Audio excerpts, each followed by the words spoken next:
This is Primitive Outfitting, and you are listening to The Gritty Bowman. Chicken. Wow. Nice. And I'm not standing on my high horse saying I shoot a self bow, because there's no way in hell I'm shooting a self bow. When I say that, I mean that in a good Christian way. As far as Cecil goes with me, I mean, I could really give a crap about that lion too much. And all I was looking at was the tip of Aaron's arrow. And it was like this and this, and then it was kind of shaking, and then it went boom, solid like a rock. And I'm like, oh. He's like, I got to know if you hit anything or not. You never really show excitement, because I don't. I'm kind of always mellow. And this thing, ready to jerk a tear. I was running around like an idiot. Woo. You know, if you ever talk to anybody from Africa, they're all about hunting lions because they eat people. Yeah. The compound, I have total confidence. With this thing, I'm like, yeah, maybe. But the way that America works, we're so soft, like softer than baby. All of us, basically. The shooting errors, I'm going to call it Matrix effect. I panicked. All right, folks, welcome to the Gritty Bowman Podcast. Aaron and I have finally reunited. We're in my new castle.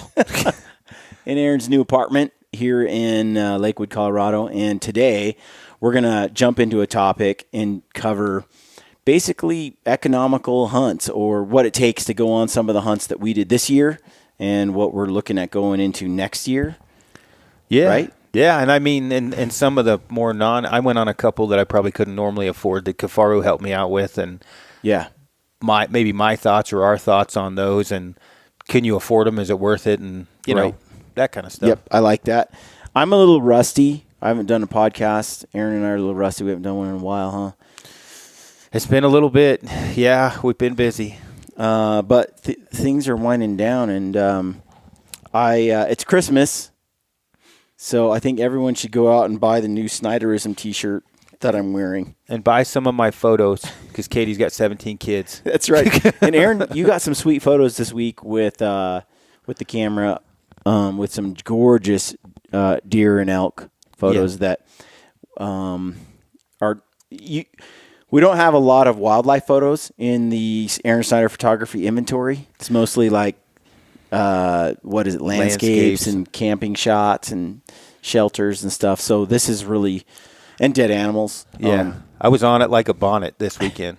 My daughter and I, we went up to Estes Park, Rocky Mountain National Park, and the surrounding areas. And then I went around here because of the mule deer rut. And we've got a ton. And I got that new lens, which helps, because the one thing about wildlife photography is the best way to be a good wildlife photographer is take photos of wildlife that's tame in a park.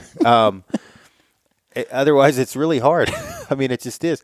That elk I shot a photo of was out of the truck window. I hope that doesn't take away that one. At 12 yards? Yeah. No, that one we got out of the truck and went like 400. But one of them I took was right out of the truck window. He's just, you could tell he's been rutting. He's tired. He's just laying there. But we got some pretty good photos. The mule deer rut is going on right now. Today is what, the 27th, November 27th. Yeah. So it's been pretty cool. Those photos are awesome. So we're adding metal prints to the store, so you can get a canvas or metal, and the metal is super clean. I saw one at one of my friends' houses up on the mountain, and it's just not as grainy on the metal. It's just cleaner. It is. You know, the canvas makes it a little bit grainy. Especially where you take so many awesome night photos. The metal ones are top notch. They just really, I think they really make that night photo pop in a way that the canvas doesn't. Yeah, no, for sure. But the shirt says Wham Sauce on the back. And Dwayne, my buddy Dwayne Sessions, is helping run the camera back there. Your favorite Snyderism is, what is it? Ounces make pounds and pounds make pain. What's your favorite one on here, Aaron? I don't know. It's harder than woodpecker lips. I don't know if that's on there. It's on there. Yeah. I'm like a walrus humping off a rock. Yeah, that one's good too. When there's carbon in there, there's hope. That's a good one. Yeah, I'm Generally, not gonna panic is what kills you in a survival situation. not going to church things up. I'm not going to church. Yeah, I'm not exactly a set of car keys. I Goonies remember never say saying die. That was in the beginning. Yeah, Billy George actually said Goonies never say die on a. We're going to talk about that on a black bear rut hunt. That's right. But yeah, as far as the hunts go that we went on this year, I guess so for me or us, obviously some of it I hunted, you helped, but we did Colorado elk, Colorado mule deer.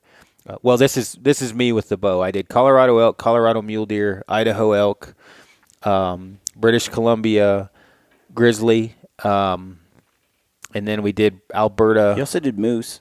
Yeah, You wasn't kinda, you, yep. but you were calling and Yeah, filming. Yeah. Well, we didn't kill a grizzly. We killed a moose. So yeah, we definitely did moose. Cal got one, but so British Columbia grizzly and moose, and I actually had a goat tag in my pocket. Tags aren't very expensive. I don't know. I think it was $175 or $200 or something. But so that was kind of the BC while I was on the grizzly hunt, and then we came back and we went to Alberta for mule deer. And we did Kansas. I did Kansas whitetail. I came back from that, and we did Colorado mule deer rut hunt. Late season rifle. Late season rifle. And one of the questions I've gotten a bunch was, being able to afford all these hunts. Not saying anybody was talking, down to us or badly about us, but basically being able to afford these hunts. Really, the hunts are extremely affordable. To me, it's the time off. That's where I'm really blessed is working with at Kifaru as I can take really whatever time off I need because we do a lot of R&D and testing. And in your case, obviously, you do the podcast full time. But for, guys that live out west or live back east or whatever,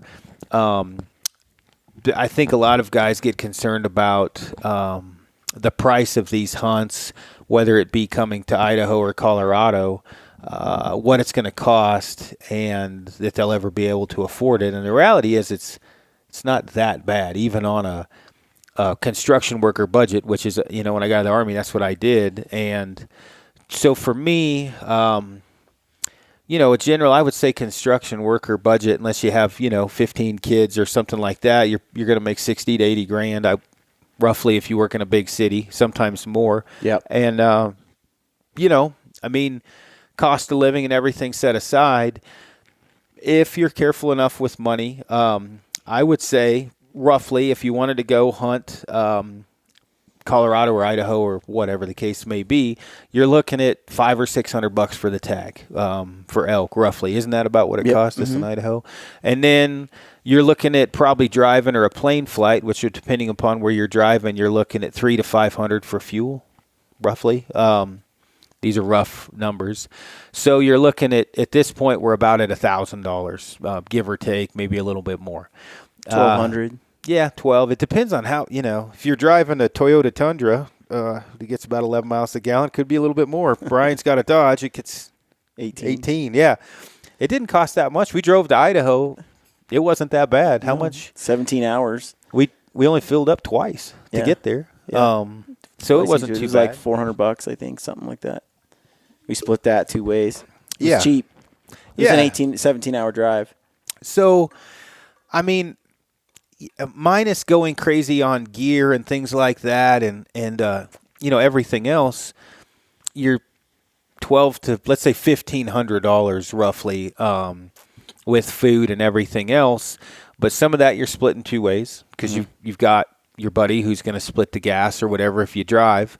And then, getting the meat back, that's easy. You just throw it in the back of the truck if you've driven and you got a couple coolers and you're ready to go.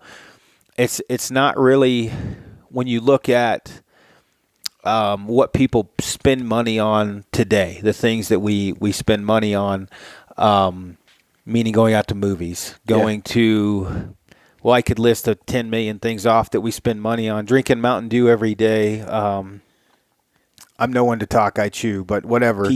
Pizza, yeah. Anything like that, you can really start to save quite a bit to go on some of these hunts. And I know it's difficult if you have family and things like that, but if you save the entire year, an elk hunt isn't horrible. So So do you want to go ahead and go over sort of what we did this year, kind of in order, and kind of give someone an idea of what that cost was? Yeah, for sure. I would say, I'll go through the price for in and out of state for, because of obviously we're in state. So Colorado, mule deer and elk was our first hunt. That was my hunt, and Brian helped me. I mean, I'm a resident. I don't even know what the price of resident tags are. $50, I think, for an elk tag and $40 for mule deer. Is that right? I don't know. It's something like that. Yeah, It's cheap. you're right. And at that point, we spent about $3 on fuel. Obviously it's cheap because we Yeah. live here, and food. But that was a draw tag. But it only takes a couple, like five. Well, it takes like 5 points or so. But there's a lot of units that take what Zero or 1 2 or 2 points or. You can hunt in Colorado every year on over-the-counter tags. So this year I had 5 points, and I drew that unit with 5. And you're talking an archery hunt right now. Right. Yep. And so in the rut archery, and you could in Colorado, even though the hunt I did was archery in the rut, you can get a rifle tag for elk and mule deer almost every year.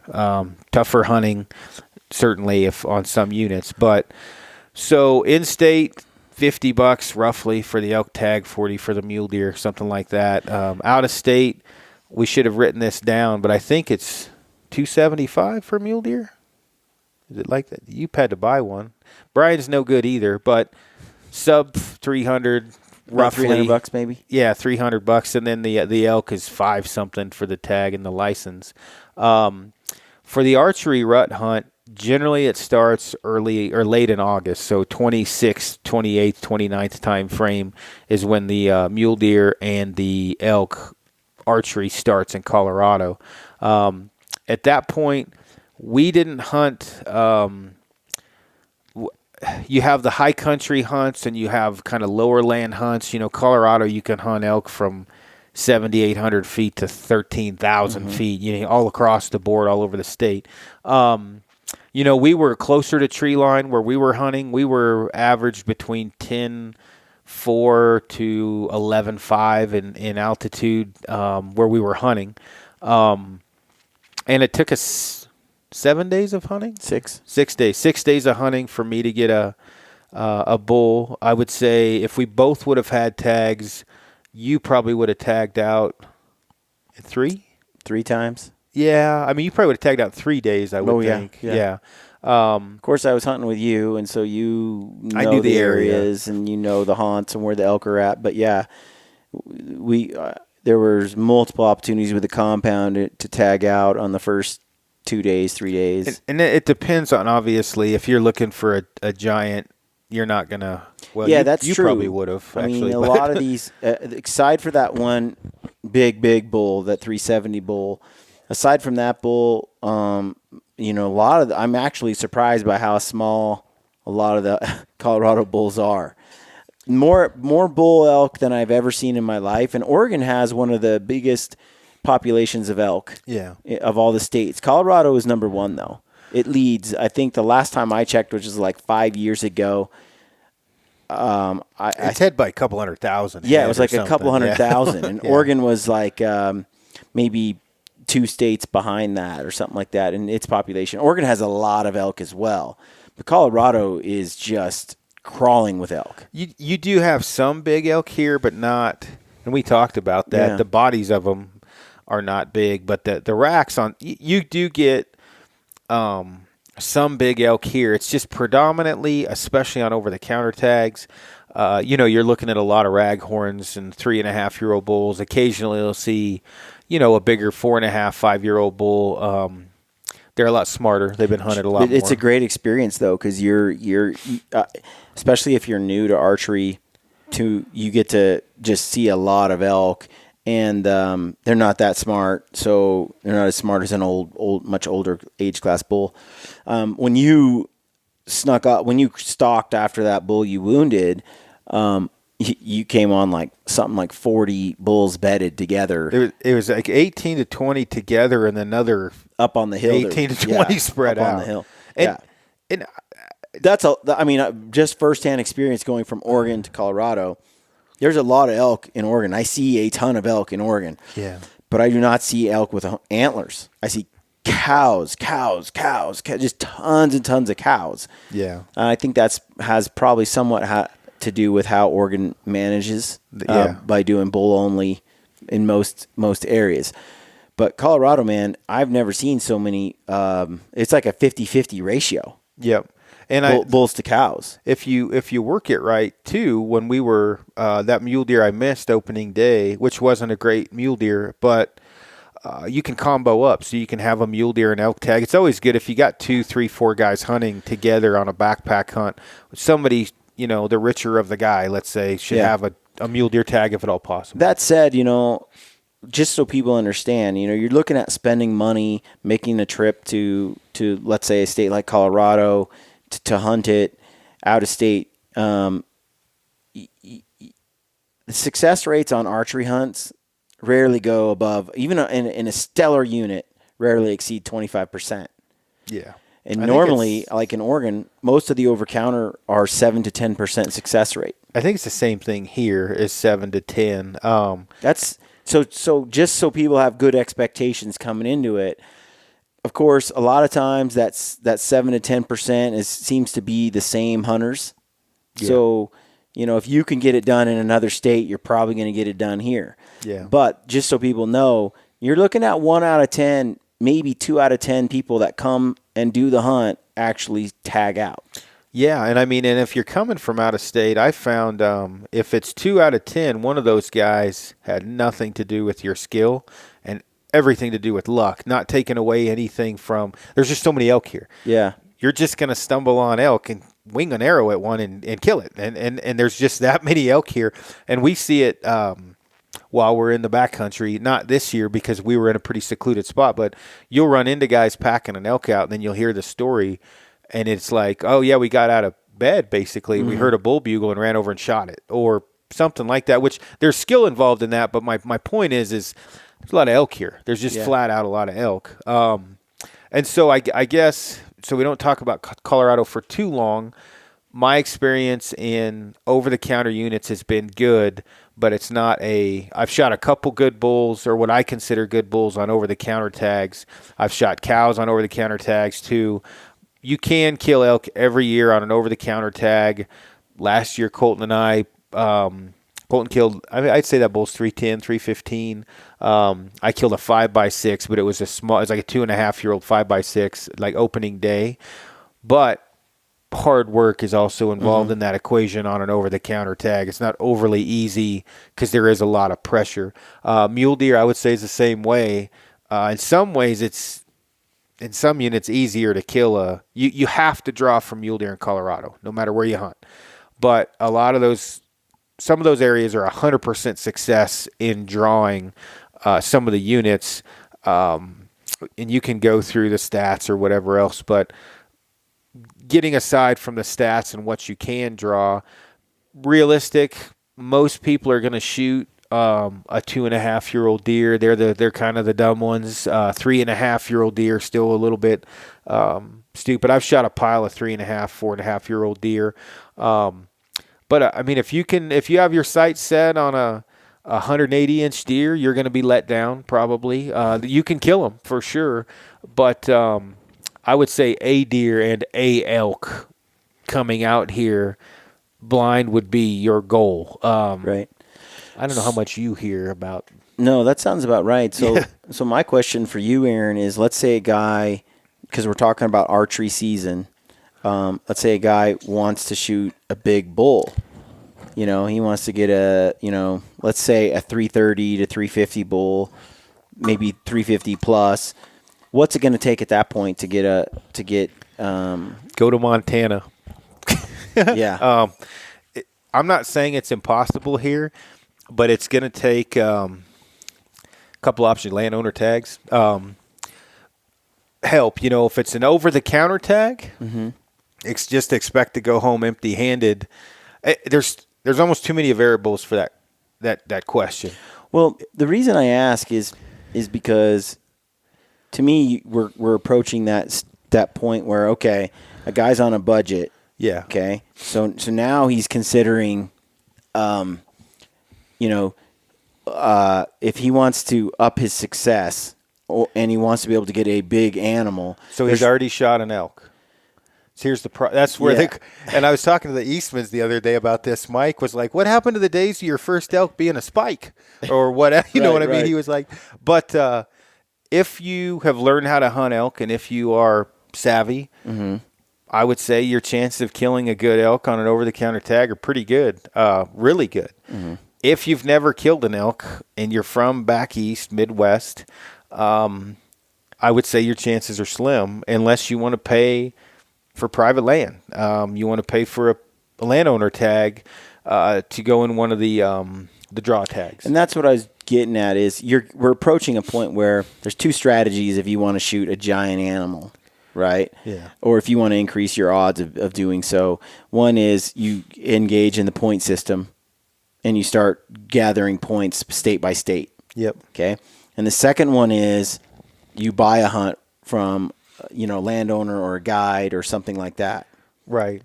So those both one if you go in the point system, that's still costing you money, and that's something I kind of wanted to get into, and this might be a good segue into that.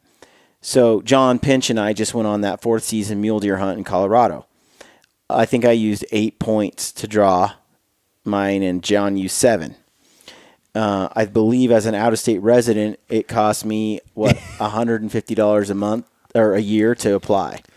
No, not here. Here, you get basically all your money back when you apply. All of it? What's that? Yeah, $10. You get almost. If you're a all of it back. non-resident, I thought they kept your $150. You have a $150 license fee. No, you get it all. They back. keep that, but they give you back the cost of the tag. I think you get it all back, but a very small fee. Okay. I'm not.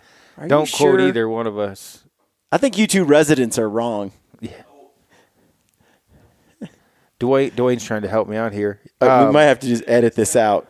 It's $10. I believe it's a $10 non-refundable application fee. Yeah. And the rest of it, I mean, they hold on your money through the drawing and everything, but then You get all it that back. comes back minus the $10.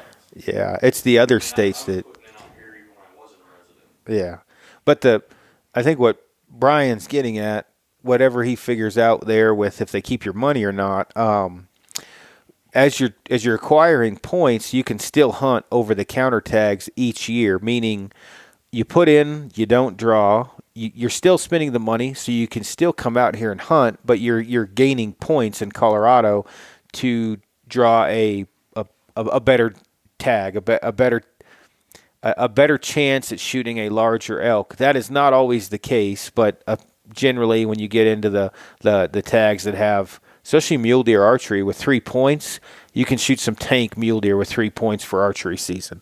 Elk, you can get in some good units with 3 points in Colorado. Some of the other states, it gets a little bit squirrely. There's point sharing and all kinds of different stuff. But go ahead. Okay, so what you're saying though is, so let's look at aside from Colorado, if you put in for some other states, I have been in the points game for a while, and certain states cost me. They keep your money. Yeah, Wyoming was like $5 just Yeah. to get a point, right? Yeah.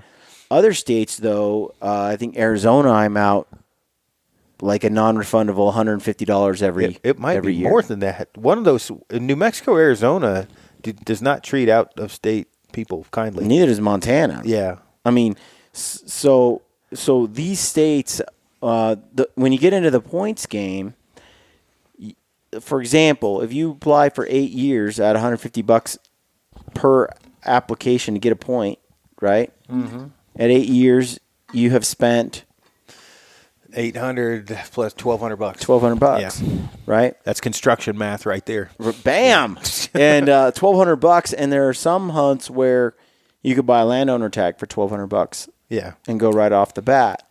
So Yep. to me, there's that applying for points or just going out and buying a hunt. Yeah, and landowner tags are tricky because everybody's trying to screw everyone because everybody wants the landowner tag. Unless if you just meet someone that has land or meet someone that has a friend that has land, but like, I'm not going to mention any names, but there's some shady stuff that goes on with landowner tags. Like, I've seen some cutthroat crap happen because let's say you and I stumble on 2 landowner tags next year. When I say stumble, a Gritty Bowman listener or a friend of Kafaru or whatever is like, hey, my aunt's got some land. She's got landowner tags, and she had giant deer, elk, or whatever. And then next thing you know, you and I crank a couple giant bulls. I guarantee you, Gritty Bowman listeners, some of you out there will be researching where we hunted and knocking on doors trying to steal those landowner tags from us, meaning we got them free or we paid $1,200. Mm-hmm. And then you get a guy, let's say Dwayne is inherently wealthy, which he's not, but let's say he is. Dwayne is going to roll up to Grandma Smith's house. He's going to be like, I'll give you $4,000 per tag. That happens every year. Every year it happens. And there's no way around it. Money's money and everybody's got to make a living. But, I mean, New Mexico, the same with getting on private lands the same way. You and I, we don't have a lot of good skills when it comes to cleaning houses or whatever, mending fences or right. Like if someone is not going to sell hunts because you and I are there, meaning a good thing to have Brian and I on there on someone's land, like Landers. Mm-hmm. He got a lot of exposure for the Alberta hunt, although those tags sell themselves, but people got to see the land, see the story, see the animals. It's a winner for him to show up on his land. But if we show up on Granny Smith's land, she's not selling hunts. She's just nice enough to give us a landowner tag or hunt on her land, either one. Well, next thing you know, Bill and Dale figure out where we're hunting, and they're out mowing Granny Smith's lawn, and they're feeding her dog, and they're taking care of her horse. I'm not making this shit up. This happens every year. And then Brian and I aren't invited back because Bill and Dale just stole our spot. That happens all the time. Yeah. So the landowner tags thing's a little squirrely, but as far as getting out here and you want to up your game on animals, the cheapest way to do it is just get super fit and learn how to hunt. You'll find a big elk and keep it in your pants when you see raghorns. There's large elk on over-the-counter tags, straight up. As far as doing it when you maybe don't have the time to scout, you don't have this or that, a landowner tag or private land is going to be look at this year. Look at, not to bring up, you may have to edit this out, but not to bring up, I think Jason Harrison's largest elk was a 5x5 he shot with his recurve before this year. I could be wrong. I think this year and last year he's killed 5 bulls over 350. Is that something like that? I don't know. A pile of them. Nothing wrong with what he did, but he paid for private land. People do that every year. Steve Alderman, mule deer hunter, great friend. He kills giant mule deer. A lot of those are landowner tags. Yeah. Robbie Denning, he'll just tell you landowner tags. Well, that's something that that's one of the subjects I wanted to get into is, some of the expectations people have for public land over the counter. It's not that they kind of have this expectation that, they're going to get what you get on a landowner type situation. Private land or some kind of guided area where only only so many people have a tag and you buy it outright. That's kind of a money thing. It's kind of been beyond our means our whole lives, okay? Or at least beyond our not our means maybe, but our priorities.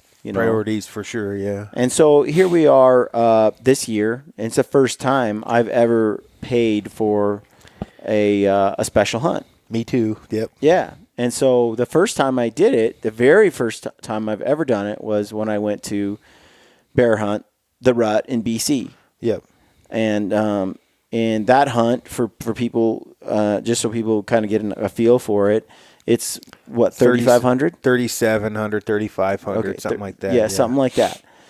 Now, I've hunted Prince of Wales Island a number of times for black bear. I've hunted everywhere, almost. I've hunted Washington, Oregon, Idaho, Colorado, Wyoming for black bear. So almost every state. So spring bear is a total blast. Yep. I've never, even though I've hunted spring bear, I've never hunted the rut, which made Landers hunt pretty special in that regard because these bears are acting bizarre. The way that you see, you didn't really see any heavy rutting behavior, but I did on that one night where I ran on that bear for like 30 minutes, and he just didn't care I was there, and he was, big, huge boar. But we paid for this hunt and this rut hunt, and it was an awesome hunt. It was a really incredible experience. Now, it's just a little bit more than what my hunt costs when I go to Prince of Wales Island. And it's a pretty exotic trip, and I'm usually about $2,000 into that trip. Airfare and all that kind of stuff. And we got a discount on our hunt. The rut hunt is more, the standard hunt up there is 37. I think the rut hunt is 45. We got a significant price break because our hunt was 3 days, basically. Yeah. Like, we were like, hey, can you make it up here the last 3 days because I don't have any hunters. Yeah. So we got a discount, and the rut wasn't even that good, he said. No. We kind of missed it. It was earlier in the week before we got there. Yeah, but there was... But it was awesome. Yeah, bears everywhere, run across the road, running in trees. It makes you wonder, though, at that price point. You've paid to go to other states. Mm-hmm. So what's your take on this? Is it the cost? Is it worth spending the money on it, or did you have just as much fun and have great hunts in other areas and without spending the money? I mean, I've been, for whatever reason, bears just run at me. I've killed a ton of bears all over. It's just one of those animals that, I could be covered in bear deterrent and they'll still come for some reason. But I would say, one, it's what you want to get out of it. If you just want to shoot a bear, it's going to be hard not to go with a guy like Lander to BC because you're going to kill a bear probably. You're definitely going to have opportunities, and you're not going to have to work that hard. There's a lot of driving. There's a lot of glassing. There's a glassing burns and berry patches. A lot of just driving up the roads because those big boars get on the roads, and they're just walking the roads trying to sniff out a sow. Where you take my hunt in Idaho, one of my hunts in Idaho, you're 7 miles in for a bear, backpacked in. We saw bears, a lot more effort. We killed bears. It's just more difficult. Right. Same with Prince of Wales. I haven't hunted it. I just know it's a suck fest that I do not plan on attending because it rains constantly from anyone that's ever told me, which is not something I care to deal with. I hate the rain. But what is I figured out a tag up there's like 2,400 is what I figured out roughly if I was to go up there and hunt. Mm-hmm. You said $2,000 is pretty close. Yeah. So it's not bad with price, airfare, travel, and the whole bit. $2,000 to $2,400, you're going to be able to do that no problem. And you're looking closer to $5,000 with flights and everything. Well, 45. Yeah, I'd say 45 to 5, depending upon if you do the rut hunt. But it all depends on what you want. If you want to see bears slapping the ground, huffing at you, charging in, you're not going to see that on public land in very many places. Where in BC, not that I'm an expert, we only went once, but we saw that. There's a ton of bears on Prince of Wales Island. Yeah. It's a bona fide black bear mecca, and it's got big bears too. Huge noggins, big black bears. And I would say BC, on average, I saw probably more bears in BC than I did on Prince of Wales. Yeah. And the hunting was a lot more intense in BC just because of the rut. Yeah, and I would say like Idaho. I've been to Idaho 6 times, I think, total. I've killed, a couple of those I didn't hunt, but this isn't just with Avery. This is before I met Ryan, where I hunted in different spots. I've went 7 times. I've killed 4 bears. Was involved in a couple other ones, and it's the hardest you could possibly. I hunted hard. I hunted all day. This wasn't over bait. If I would have baited, I would have had a hell of a lot easier time.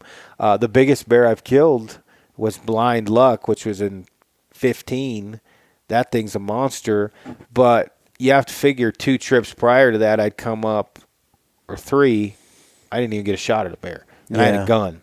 There's bears there. You know, that trip, it just happened, right place, right time when I killed that one with my bow. But where the first night we went out, close to 6-footer ran across in front of the truck and stopped. And the guy we were with, Aaron, just kept driving, was like, we're not going to even stop for that bear. It's not big enough. Where if I was in Idaho or somewhere else on a budget over-the-counter tag, I would have been killing it. Like I wouldn't even have blinking an eye. Yeah.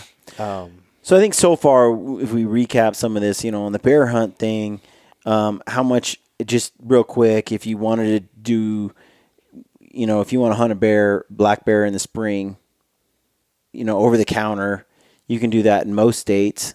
$1,000 for everything. I would say that's airfare, tag, or way less than that probably, but I would figure $750 to $1,000 for everything in the in the states, in the lower 48. And you're looking at, for like something like Prince of Wales, like $2,000 to $2,500.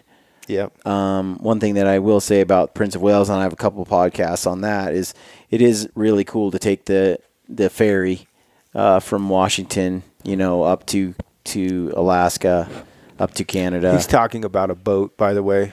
Yeah, a boat, and just total blast of a hunt. And then after that, there's but I would say black bear's pretty easy to do in most states. Yeah. And but for my money, you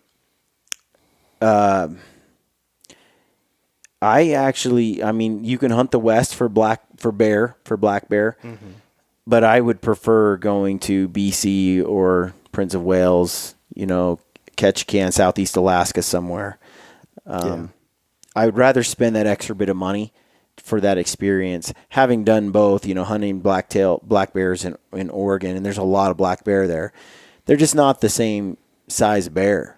No, they're not. They're like little dogs. You can get a melon head every now and then, but it's way more the exception than the rule. The other thing... But it's the whole experience, Aaron, like being in BC and seeing the countryside, and it's just a totally different kind of terrain, and for most areas in the lower 48 for hunting bears. Yeah. Of course, I do like Idaho. I've been down there, and I've seen the country where these black bears are in Idaho, in the wide open country. That looks pretty sweet, like a great hunt. But I definitely have done mostly spot and stock. Haven't done any baiting on black bear. Well, and we tried baiting in Idaho. In Idaho, and obviously we're not good baiters. We're bad baiters. We tried. We had bears coming in, and without getting into the whole baiting sucks and we're going to hell for doing it thing, you have to be there to bait. So you're gonna have to show up early if you're wanting to bait a bear, because if you just takes a few weeks, throw out some ham and bacon, they ain't coming. It takes a while. And then two, you got to get a license to tag for. What is it called? So I think it's something you got to decide, like what kind of bear hunt do you want. But I gotta say, some of the funnest hunts I've ever been on are the ones that I've done on Prince of Wales. Not just because of the bear hunting is incredible, but because the whole island experience, the fishing, the ocean, the Southeast Alaskan culture, all that kind of stuff is pretty cool. And then when I went to Prince George area, BC, man, that was just awesome in the rut, and it was just and you're talking about being out there in grizzly country, and so there's a whole wildness about BC that was pretty awesome. Well, the other thing to take into kind of account is if you're like, we live out west and we're going out and trying to kill crap every year and harvest some animals, take meat home, whatever. But if you're a guy that's like got the Vision Quest of the 29, right, the North American 29, go to BC unless you have some shoe in somewhere else, because if you're trying to get your 29 and you're only looking at shooting one, so each year is a new animal or new animals, you're way better off going to a place like BC or Prince of Wales or Alaska. Not to say if you're wanting to actually go on a hunt, nothing wrong with baiting, but not shoot one over a bait. Now, you can get an outfitter in Idaho that's going to have one baited for you, and you'll kill it. Or in they can't bait but where is it? You can bait in not Alberta, but in Canada, not Alberta. Where's the other? BC, Manitoba, Alberta, Saskatchewan. You can bait. And, obviously that's another hunt about the same price or whatever. Yeah. But either way, I guess what I'm getting at is like you're talking about for the entire experience and more of a sure thing. It's never a sure thing. Southeast Alaska, Prince of Wales, and BC you'll get the adventure. You're not going to sit over a bait. It's more of a sure thing to kill that animal that you've specified for that year. So we kind of talked about bear a little bit, black bear. So what about grizzly? So the grizzly, we haven't talked about that at all. It did not go well. So that's a whole nother podcast in itself. Yeah. But for now, from just the hunting experience of it and trying to do a grizzly hunt.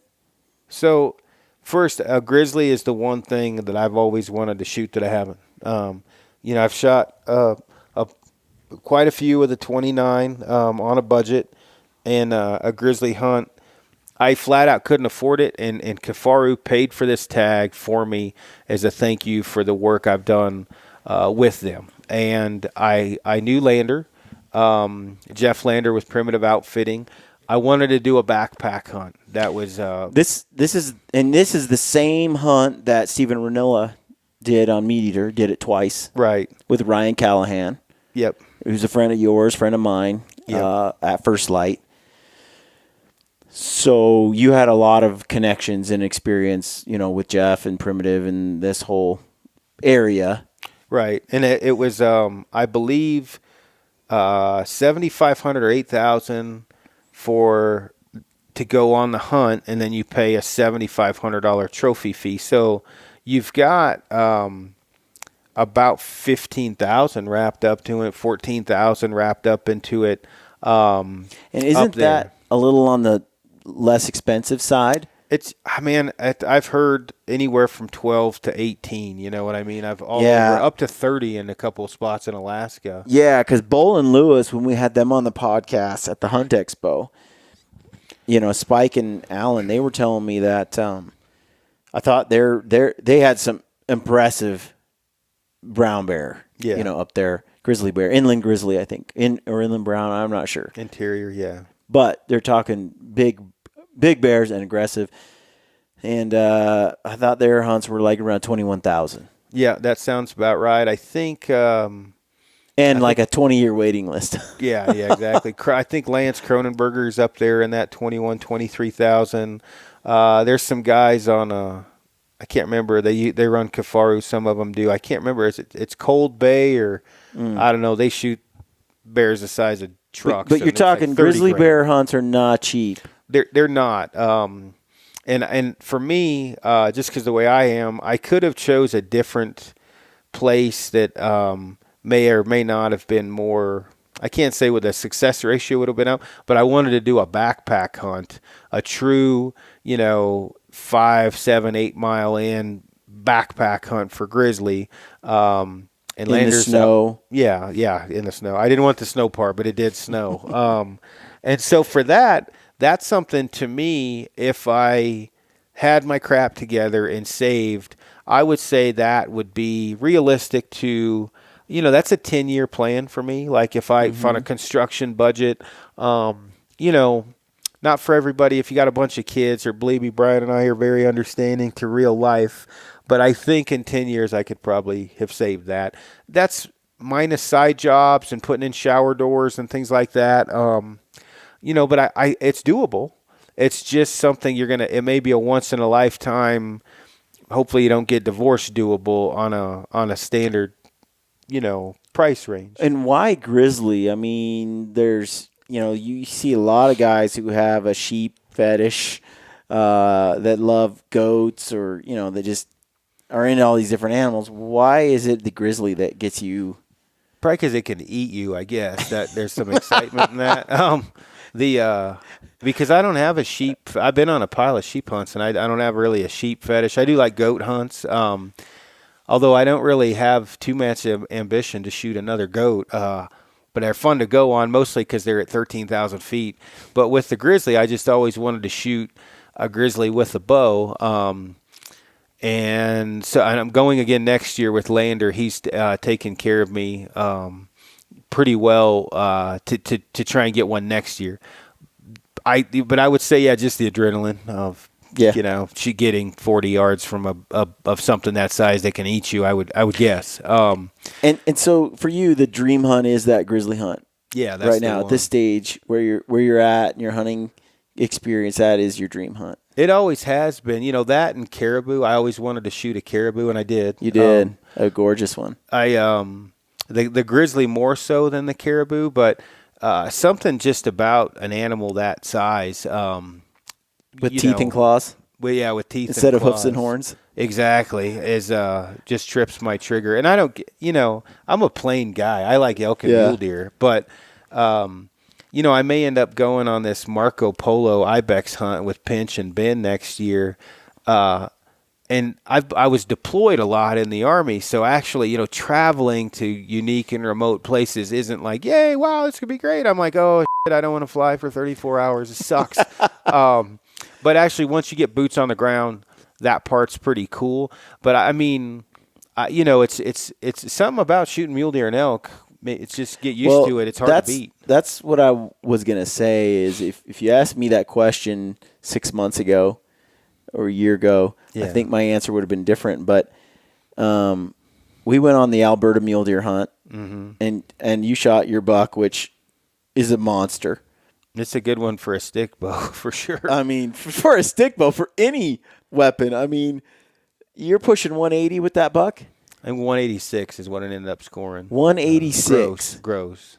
What a buck. Yeah. So we did that, and then I just got done hunting with you and John Pinch up there in Colorado. Yeah. Late fourth season rifle hunt, which was my first rifle hunt in I think 10 years. I'm gonna take a potty break while Brian talks about this. I will say I had let John and Brian down because I had been on this hunt a few times, and we specifically me and these guys had much higher expectations. And I guess you say nothing's ever a sure thing in life because we had 8 different groups of 5 to 12 does with bucks ranging from forked horns to 130-inch 4-points on a fourth season hunt, a late fourth season hunt. Later than ever. Yeah, but it's also later than it's been. warmer than freaking ever. It was 65 degrees the first day we were out there. I think it was 70 the day I shot my buck in the afternoon. Yeah, I had to pop smoke 3 days in for, what would we call it, domestic issues.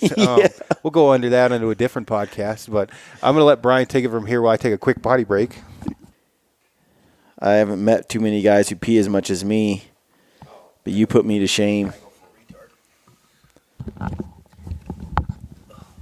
So if you were going to ask me, like, which species I want to hunt, after going on the Alberta mule deer hunt and the Colorado mule deer hunt, and after looking at mule deer and actively chasing them. Yeah, it's addictive. It used to be mountain goat. Like, I really wanted to do a mountain goat hunt. Like, that was the thing. I don't know why. Just always have wanted to. But after going after mule deer, I think my dream hunt now is a giant mule deer.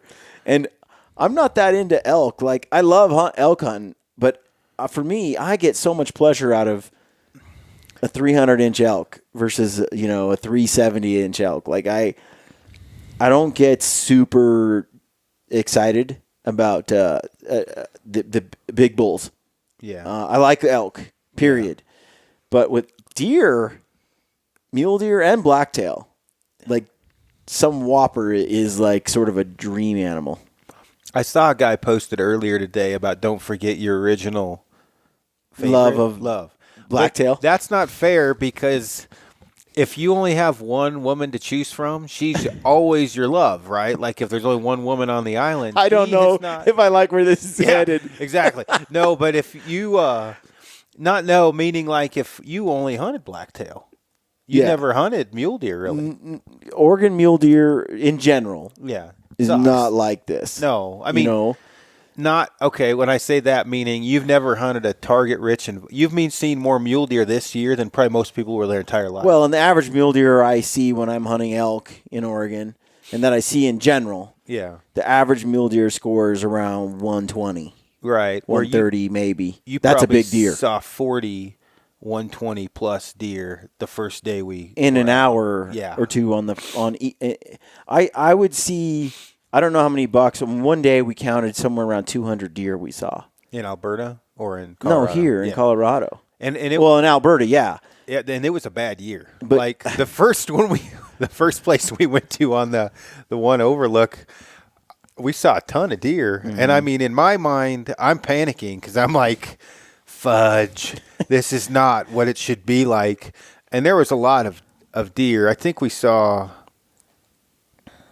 9 or 12 bucks in like 3 hours of glassing, I think, on that first spot. Yeah. And it was 65 by the time we left. It was hot. This is in But Colorado. This is in Colorado, and I'm thinking, Lord, this is horrible. What's going on? But it also took you a lot of points and everything else. But yeah, mule deer is. Go ahead. But I'm sitting here going, I mean, just in awe. I've never seen this many mule deer all at once, you know, other than Alberta, but that costs money. I kind of expected that. Whereas this was, you know, you draw. In fact, I could get this third season pretty easily with just a few points. Well, and you can archery wise, the best unit I've found for archery in Colorado for over the counter, which is one I haven't hunted, strangely enough. We were still seeing, this is something anybody can get in Colorado. We were about 8 miles in. I was there for, I wasn't hunting at the time, but the days of 20 to 30 bucks in a basin are gone. Those days are gone in Colorado for the most part. But you can still find in Colorado,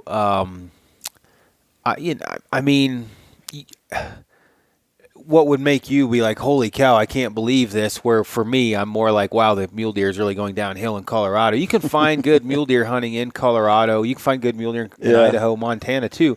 Montana produces some cranker mule deer. I'd say Montana, you can go screw up Remy Warren and Cal spots instead of mine. Get to Montana. It's way better than Colorado, right outside of Bozeman. Swing by and see Sitka on the way. But it's like, you can produce decent mule deer in most states. Oregon is horrible. I mean, Cal, Halliday, they're cranking some big ones, but Cal lives in a pretty good Yeah. spot for it. Well, But- I mean, the but other thing there's is- not a lot of. yeah, you can't go off of one spot because I always get the guy, that one guy, Oregon still has great mule deer. Okay, great. Everybody go hunt Oregon. It's not as good as it No. probably should Dude, be. the sheer number of deer here, it blows my mind. Mule deer in Colorado. There's quite a bit. And for not just sure. that, this overall size. I mean, so for me, I'm excited about mule deer, I think, more than I've been ever in the past. I'll always be excited about blacktail. There's something just awesome about blacktail hunting. I imagine it's similar to whitetail, although I really haven't done it. Yeah, I would say, I mean, Aside from the pretty fact close. Yeah, obviously there's more rut action and more whitetail. whitetail are more daytime active and more aggressive, I think. They are in the rut, that's for sure. But blacktail, I think, have a lot of similar characteristics, but they move. They're a lot more nocturnal. Even though I'm from Oregon, I've hunted whitetail way more than blacktail. Blacktail suck to hunt, in my opinion. They're nocturnal. But that's why it's 99% so of the time. rewarding when you actually do it. And that's a hunt, by the way, that you can pretty much do with 0 points over the counter. That's because it sucks and no one wants to do it, listeners. I think the largest, kicking out bench legs, which where I'm Yeah. from, I kill bench legs. I think the largest it was 113 inches blacktail I've killed. And Yeah. no, that's not true because I shot a cranker in an apple field outside of this old lady's house on the Olympic Peninsula. That always helps. Apples are kind of over by a Kingston, key ingredient to Bremerton success. area. Oh yeah, dude. She's like, oh, they come in the yard, and I'm like, there's no way. And it sure as could be, I'm on her porch, and cranker blacktails came out. That's the biggest one I've Yeah. ever shot. I basically shot it from a driveway, though. It wasn't like it was this crazy epic hunt, but. You were 9 miles in. Oh yeah, exactly. But mule deer. I mean, everybody like Frank is addicted to mule deer, right? Yeah. High country mule deer for me is very rewarding, and if I had to pick between elk and mule deer, I would generally pick mule deer for an epic hunt.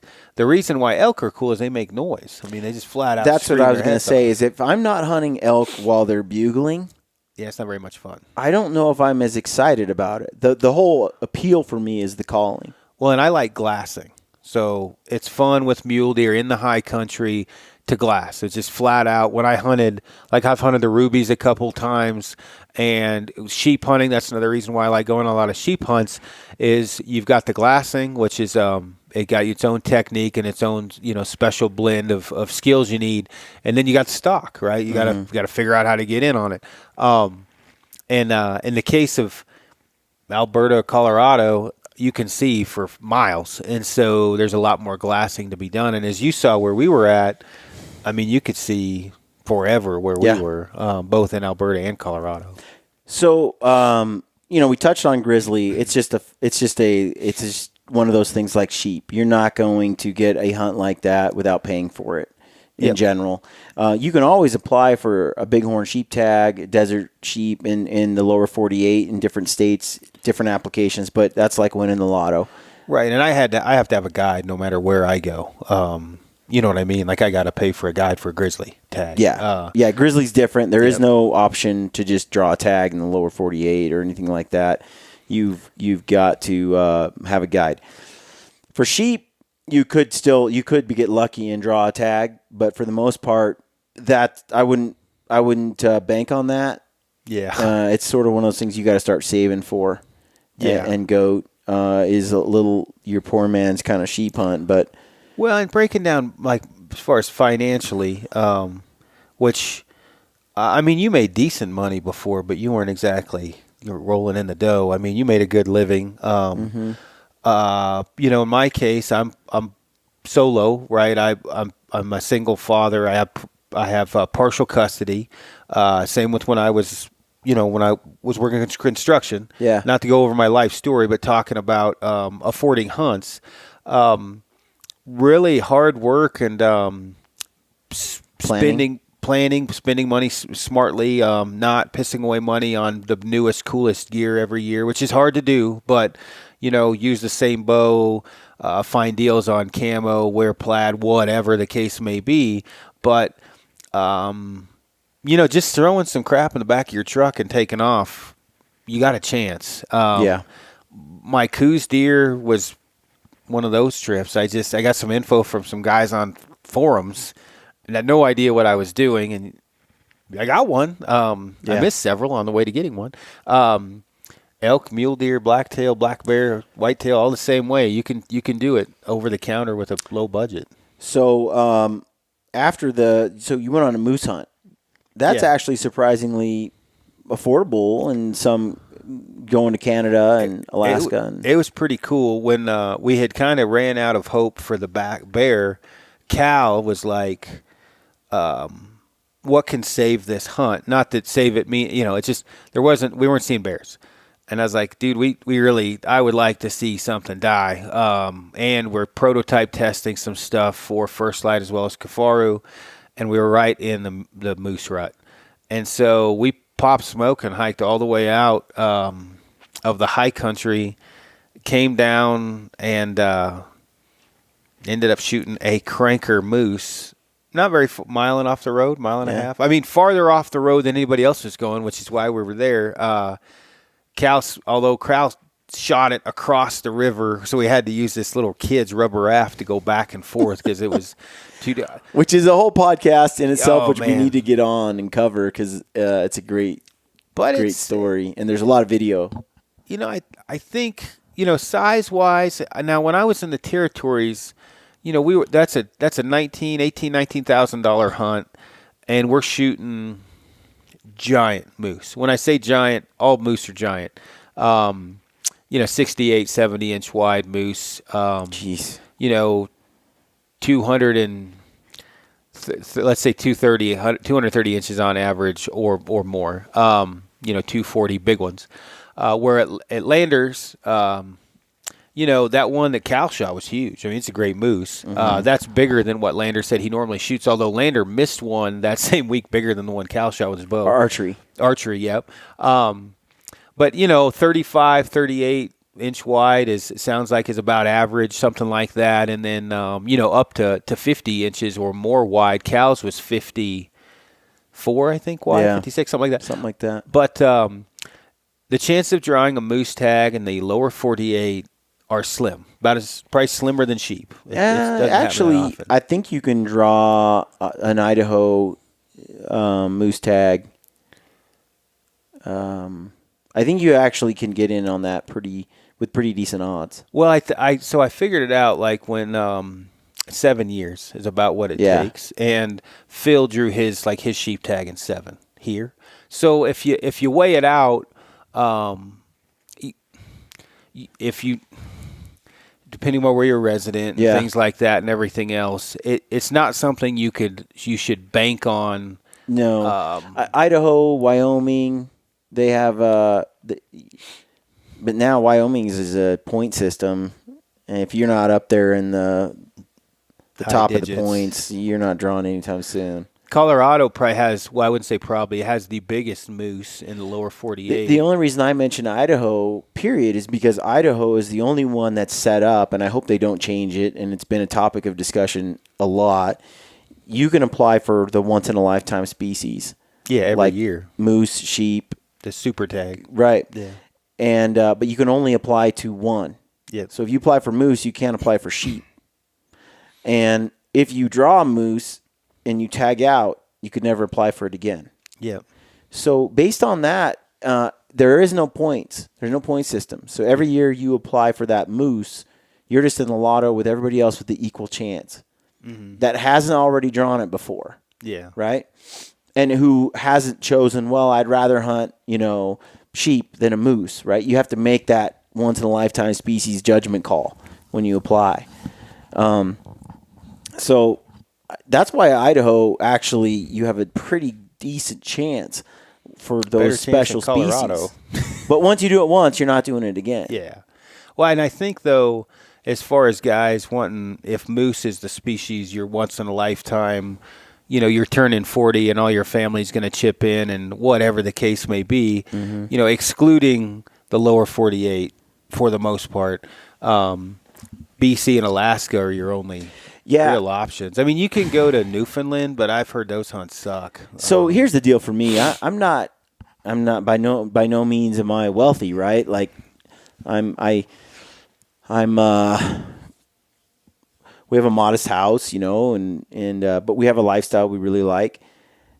But Aaron, I'm to the point now where there's some over-the-counter hunts I want to go on, just because there's a lot that a man can do, a woman can do with an over-the-counter option all over the western states. If you're willing to travel, you can get into great units all over the counter, like you're saying. Then there's other hunts that I would rather just pay for. Yeah. Than try to wait on the lotto. I just make a life choice, like, okay, I'm going to pay for this hunt. Yeah. Because I don't want to, because it's just not worth waiting on. In a lot of cases, for most people, obviously I'm in a position now with Kafaru where they're helping me out, and you can, but Gritty Bowman can help you. It may not be a once in a lifetime, one-time super special hunt. Maybe it'll be more than that. But if you have a hunt like that, like you're talking about, you just want to pay for it, and moose, let's say, is your tickles your fancy. That moose, what is it? I think Lander's $12,000 for moose. Is that right? Is that what he was? Yeah, I don't know. I think that's what it was, because I just put a deposit down for next year for moose. I think he was 12,000. You'll have to call him and ask, but 12 grand, isn't unattainable even with kids and stuff if you budget and plan out ahead of time. You're certainly not going to be able to do it every year. You're certainly not going to be able to probably do it multiple times if you're on, like we were talking, single father, partial custody, pay child support. A lot of people, a situation like that, or just multiple kids and you got a life, right? Yeah. But, I mean, the one thing I found, not to detour too much, side jobs definitely help you hunt more. Yeah. I'm a Euro shower door fool. Like, I put a lot of half-inch glass shower doors in for side jobs, and I think it's some of these hunts are doable. You start getting into the stone sheep, and that's probably not going to happen on. And I look at those hunts, right, and I think I'm a real big proponent of the experience, not the actual animal. Yeah. Of course, the animal you're hunting is part of the experience, but I think of sheep, and I hear stories about Aoudad in Texas, or Barbary sheep, right, or ibex, or these other alternative species that give you like what a sheep hunt might feel like, but at a third the cost. Yeah. And I kind of am like, well, I just want the experience of what it's like, what it feels like to hunt sheep, right? And or just to feel like what it's like to have an adventure up in high altitude chasing, spot and stalk, an animal. Well, I can do mule deer over the counter and chase monsters in August, early September, and cost me, $1,000. Yeah. Or I can spend 30 grand and do it in a sheep hunt. And I know they're not exactly identical, but when I walk away from it, and I walk away with it from that experience with my friends and family and my buddies and the animal I harvested and the meat and everything, do I really feel like I lost that much out of the experience? I mean, am I getting that much more out of it being a sheep? Is the question. Unless you just have a sheep craze. I mean, there's no doubt sheep is a rich man's sport. Without a doubt, in my that's opinion. why you go on as the gopher. I'm the helper outer. Yeah, I'm the Go for this. the Go for gopher, the packer guy. I mean, I've been on a pile of sheep hunts, and they're fun to go on, but almost every one I go on, I'm thinking, there's no way in hell I could afford this. Now, Phil's is different. He drew his tag here, and some other hunts I've been on local in Colorado, they drew their tags, and they're just construction workers or whatever. But if you've got the money and you save and that's your thing, you're looking. Those sheep tags up in the territories are 20,000 plus. You're looking at 35 plus for a stone, 65 to 100,000 for a desert on, the Baja or Tiburon. In Alaska it varies actually quite a bit. Below 20 grand, but it varies, and it's just something that for me, and I like sheep hunting. Not that I've gone on not that I've got to kill a ton of sheep. I've just been on the hunts, so I can't say too much. I guess maybe if I shot more, it'd be different. But it's just not. I mean, I just wouldn't. It's not worth the sacrifice to me. I would have to sacrifice a lot to go on a sheep hunt or two or three. Now, if Kifaru wants to pay for one, by all means, I'm going. But for me to pay for it, we're in a 2-bedroom apartment condo right now. This is the newest couch I have ever owned. It's pretty nice. I like it. Yeah, thanks for getting it for me, Amy. I'm not sinking into the cushions. Yeah, exactly. Nice. My old couch was a little rougher, but I can't afford $20,000 or $18,000 to go. So tell me this: like, okay, we had a great season, right? You think about it. You got your elk, your mule deer. You've got a number of mule deer, and some cool hunts. We even have a Alabama whitetail rut hunt coming up in January with Lost Arrow Films. That'll be cool. And that'll be fun. My question to you, though, is, and you went to Kansas hunting whitetail. My question to you is, between all the hunts you went on this year, what hunt was for you the biggest highlight? Gave you is the one you look back on with the fondest memories? The elk, for sure. Yeah, without a doubt. I mean, the mule deer that I shot here was cool because it was like 5 feet away, and I was with Frank, and Frank's funny. And he got to watch it. And the tank mule deer in Alberta was unbelievable, and Lander is one of the coolest guys in the world. But the elk, I mean, honestly, just the pain in the butt it was. I mean, we didn't stroll I just in there think and elk are drop tough the to mic. kill. They are, but it was when you've killed, and I'm not a trophy hunter, but when you've killed as many elk as I have, and it is a lot of elk, Yeah. and you get your ass kicked like a rented mule, like I did. I just was not expecting that at all. I wasn't expecting having that much difficulty because I know elk. I've killed a lot of elk. Yeah. I kill most elk opening day. Right. And when you were with me, so you know how it went. But I mean, it wasn't like we were in a bad unit. It just, and it wasn't like we didn't have giant elk within compound range or whatever. If I had a compound. But I just didn't think I'd have that much problem with the stick bow shooting a bull. And we killed it on the last day at like 12 yards. I don't know. Yeah, we never before we did went to figure out Coeur exactly. d'Alene. Super close. That would be that by. That I mean, was it's epic. No doubt. That When was that thing definitely came the charging one. in, and you made what was a 12-yard shot. Yeah. Yeah. Well, it's interesting you say that because that hunt is, you could pretty much have that hunt over-the-counter experience. Oh, yeah. Without a doubt. Without a doubt. Yeah. Every year, and yet you went on a $12,000 whatever grizzly bear hunt, and yet as you look back, and maybe a bit different had you shot a grizzly, but still, you look back, it was the cheapest, probably the least expensive hunt you did this year. Is the Without one you a have the doubt. fondest memories of. Yeah, for sure. And I mean that goes though along the lines of what we've always talked about, both of us. For me, it's about the experience and about the adventure, and not that I want to struggle the rest of my life with that freaking recurve and wing stuff. But I mean, I would say the biggest letdown, excluding the grizzly hunt, by far the grizzly hunt was definitely the biggest letdown. But leaving that one out completely, because that was a weird situation. That was the first. I'm not going to go in great depth. That was the first hunt I'd ever paid for. Yeah. Basically, first time I'd been guided, and probably one of the tougher hunts mentally because it snowed every day. I had a bear I could have killed the first day, and that turned into a bit of an issue because I wanted to kill it, and the guide was like, "No, we can find bigger and whatever." And I was very clear. I'm like, "I just want a decent bear. I don't care. I'm shooting A slingshot, slingshot basically." here.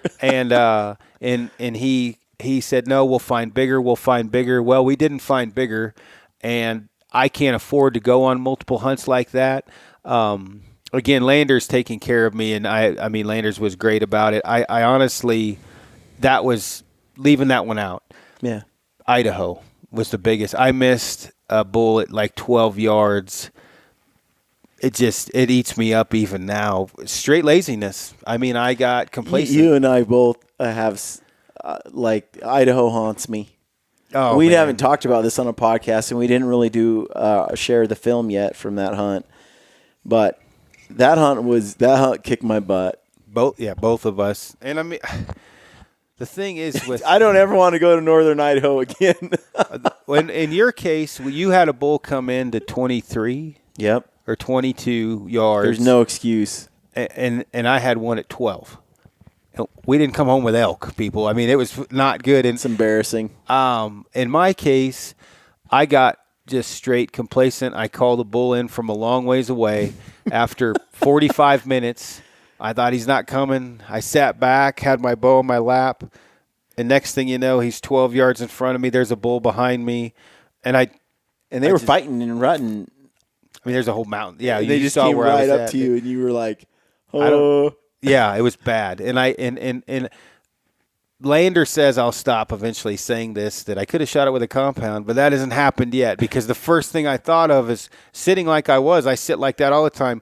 Downhill angle, feet down, butt up, just draw the bow and shoot. I got a recurve. I'm trying to do this. The air string's hitting my armpit. I'm like half drawn. And anyway, so we didn't kill elk in Idaho. the only upside is the wolf." Yeah, you got the wolf. And the wolf experience is definitely a shining highlight of the season. But Oh, here's the yeah. deal: The wolf experience happened like in the first couple of days, and we're on an all-time high. Yeah, we just came back from Colorado, success. You know, you got a mule deer and an elk, and I just shot a wolf, and it's only going up from there. And then everything that seemed to be able to go wrong went wrong from that point forward. And a lot of missed opportunities and a lot of rain Yeah, a lot of rain and and cold.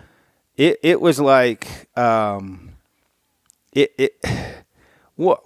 I mean, with Brian or with Ryan. Ryan is Avery. Avery is. I mean, he said, "I guarantee you will have a shot opportunity." Well, maybe it's because I'm used to capitalizing on 99% with a compound. Yeah. So I had a shot opportunity and I screwed it up. So he's like, "I told you you'd have one." But there's elk there. It's just steep, wet, cold, and you can't see anything. We worked hard. Yeah. We worked real hard. The wind was really tough. It Yeah. changed a lot. Yeah. Yeah. But I would say that one is by far for me the worst. I didn't mind missing the few mule deer 3 times. That wasn't that big of a deal. But with having some elk that were actually some elk pretty dang close and not Beautiful having bulls. shots, and basically thrown off of my game completely, really, because when you're used to hunting in Colorado and there's no underbrush and there's very little to get hung up on and make noise, to Idaho where it's all underbrush. It's loud as hell. It was crazy. So that was a bad one. You know, in my I was overbowed. I've been pretty open about that. Like, I thought the more I shot it, you know, the more 80 plus pounds would feel better. But it proved great in certain situations. But whenever I was in an awkward position, you know, and I was Mule deer hunt. fatigued and tired and wet and cold, and we had got our butts kicked in Colorado, and now we're getting our butts kicked in Idaho. Aaron calls this bull in, comes right in. It stops behind some trees and it stands there for quite a long time. I go to full draw, and it's a lot of poundage to hold back. It's pouring rain and it's icy cold and we're wet. And I was really wet. and so I'm like, okay, I set the bow down a little bit while I'm at full draw. I just lower the cam so I can rest just for a second. And as soon as I do that, the bull takes 3 steps, just steps right out and looks at me from behind this tree at about 20 yards. Well, now my bow is not pointing at the bull. It's pointing at the ground. But I'm stuck at full draw. So I stay there for a minute or two, and it's getting where I can't really hold it, so I try to ease the bow up, and he bolts. Had I just pulled the bow back and held it in place, that bull would be dead. And there's a lot to learn from this, both on multiple sides of the thing. One, the over bow thing. Like, I'm bad because I don't ever take that in consideration because I've always shot between 80 and 100 pounds. And it's, when I say always, not for tournaments, and so for me, like, shooting the heavier weight, I've gotten used to it, and I've never had that issue of not getting to full. Well, I can't say that. I had a 100-pounder and I had that issue, which is why I went to 80, but or 85 or whatever I shoot. But where the bull stopped, like with you, we were talking. You had a liver shot, or a head shot in the liver, and I had a liver, neck, head. Yeah. You know, and completely unethical to shoot it in the liver or the butt or the femoral. But we were talking about what I have shot, and I was like, I probably would have, maybe at that distance. I probably would have shot it back of the lungs, liver. I know where the liver's at.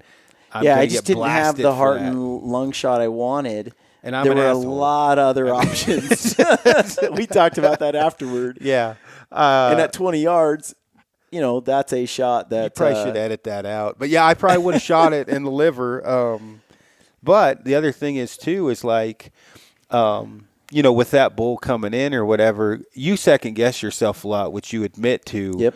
And I do it less and less the more experience I get. I don't do that because I'm like, I don't know, shit happens, whatever, doesn't matter, 'cause Yeah. it's just When you screw up, you're kind of like, it doesn't bug Just me didn't- that it we didn't talked work out about this that on time. the elk hunt in the Colorado. You were like, you don't ever really say anything, and I'm like, I don't, whatever, I just you laugh it off, and Yeah, you're it really does. good about laughing it off. it doesn't.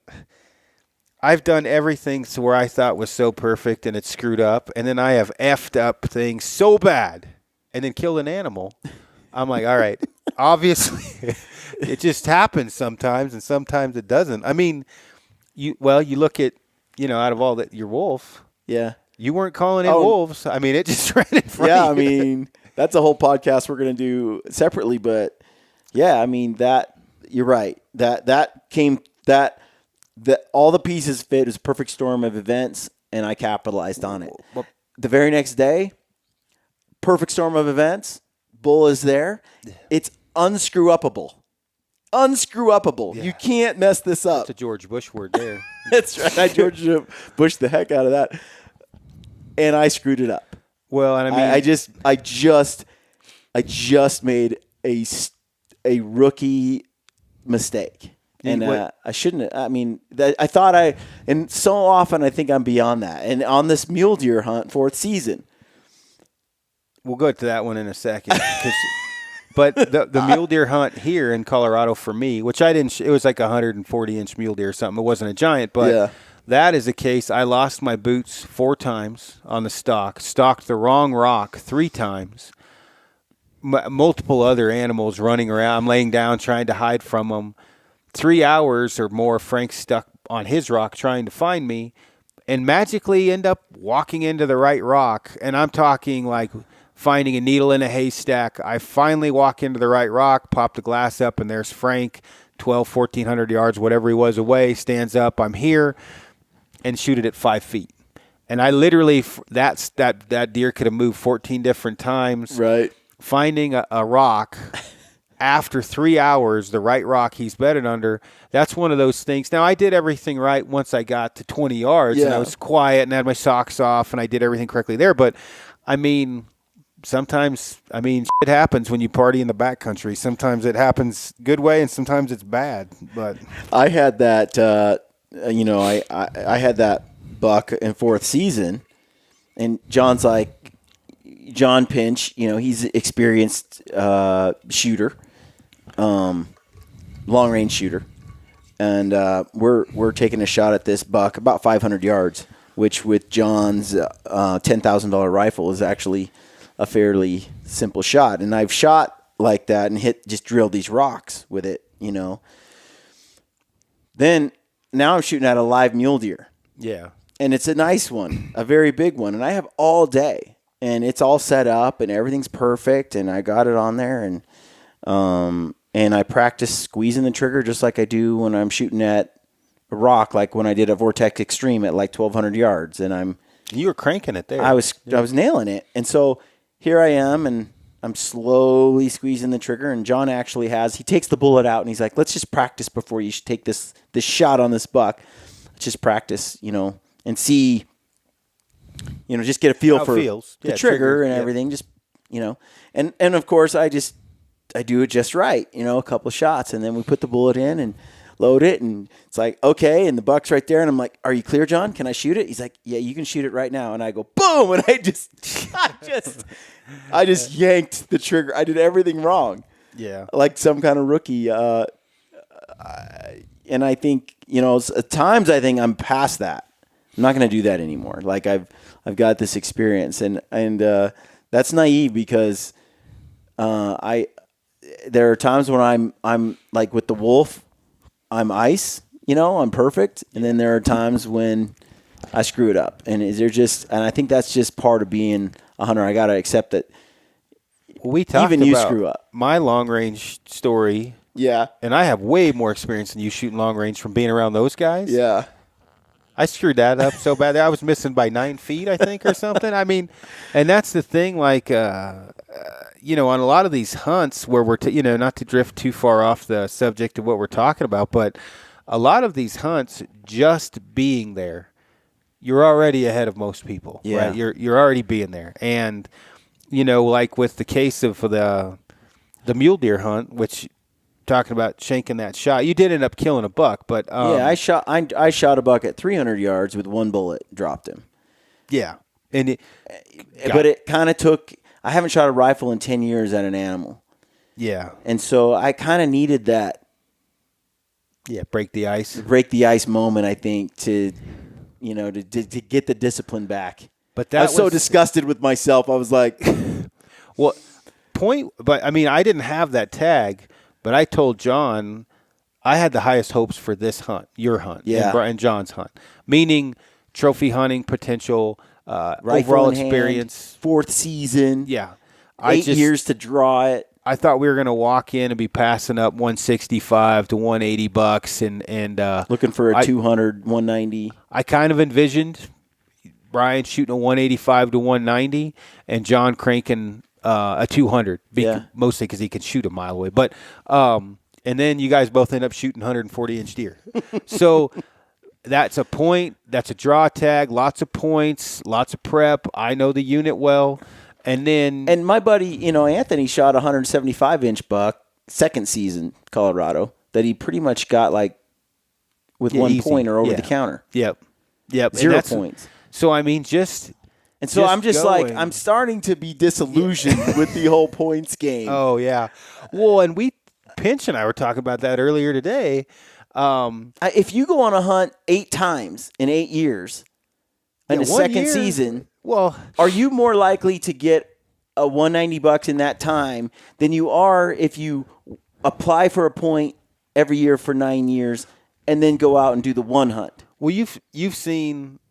Well, you've only seen the rack from one of my big elk, but it's a big elk. Yeah. Or have you seen two? Two. Two. They're massive. I've killed a couple. I mean, we always talk crap about me not being a great trophy hunter, but I've killed some big ones, and it's not that I was. When I hunting. walked in and saw that one in the office, I was like, holy crap, what a bull. Who shot this? And you're like, oh, I did. Yeah, I mean, and the moral here is the fact that I was there. Like, Yeah. I'm not a great trophy hunter. I mean, I just like shooting animals and taking home meat and the adventure, but that was an over-the-counter bull, both of them. Yeah. And I've got a bull that's 348, 358 or 62, and 371, all Colorado bulls. One of them was a points tag.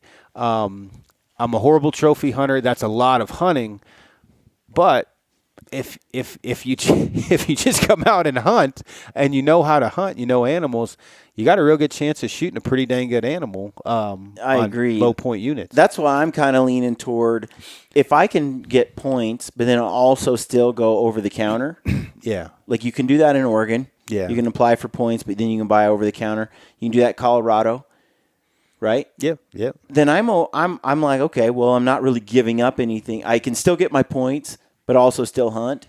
Mm-hmm. But if it comes down to a type of hunt where you can either apply for 8 years Yeah. and get this primo unit, or you can go hunt every year. Yeah, and then cash them in later and whatever. Yeah, I'm just leaning. I'm just not as. I've lost points this year. I lost 8 points in Wyoming Yeah. because I didn't apply before the deadline. I screwed up, and if you miss 2 years in a row, you lose your points. Yeah. That sucks. So I'm tired of that. Like the points thing, it's bugging the crud out of me. As we talk about this and the strategies, I'm just not as excited about the bonus point systems, the preference point systems, and all the different rules and ways to do it in each state. And I'm liking over the counter options. It's simple. I'm not spending a ton of money. I'm liking some landowner tags, spending a little extra cash, saving up to go on some hunts. Yeah, it's a cool deal. I mean, and we're both. I mean, I've structured, which you know me more now. I don't have. I've structured my life around having no bills so I can live in the woods. But the one thing that where I lack, me personally, I lack financially, I gain in time in the field, which is hugely important. I can be out there more. Not that I'm a trophy hunter, but where I'm in the game a little bit more.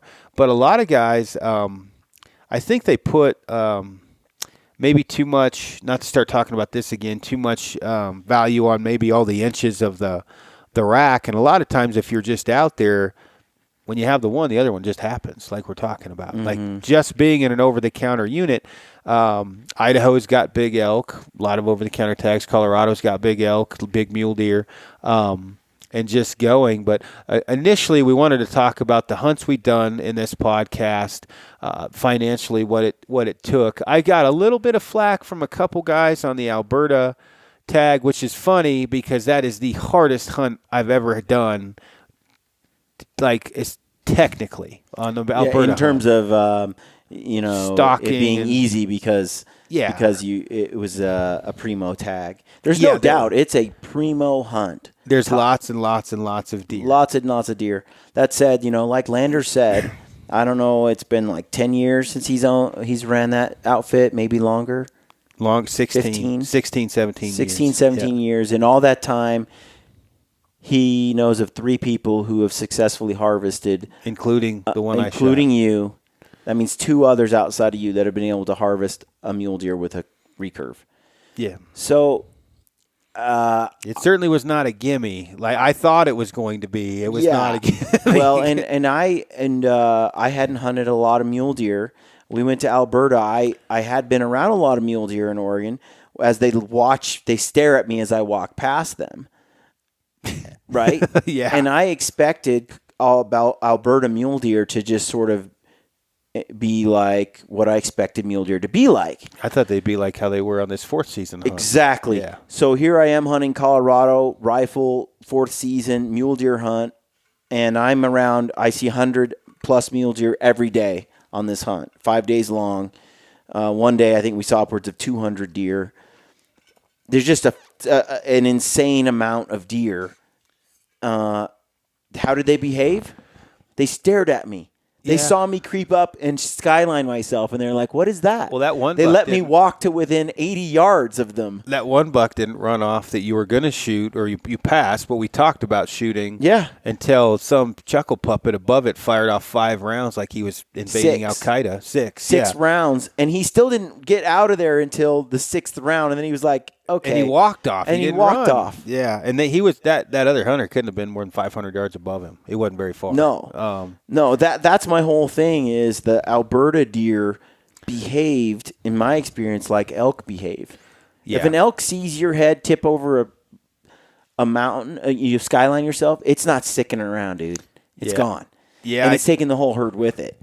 That's what Alberta mule deer were like. We talked about it in that podcast a good bit, and they're just smart, weary They're different. animals, and so I guess with what we're talking about, money doesn't guarantee you success. It generally helps, that's for sure. Unless, when I say money, you pay for a lot of money, yeah, you're going to kill something. I mean, a buddy of mine texted me after I posted that photo, not mentioning any names, and he's like, "I got the governor's tag holder with me.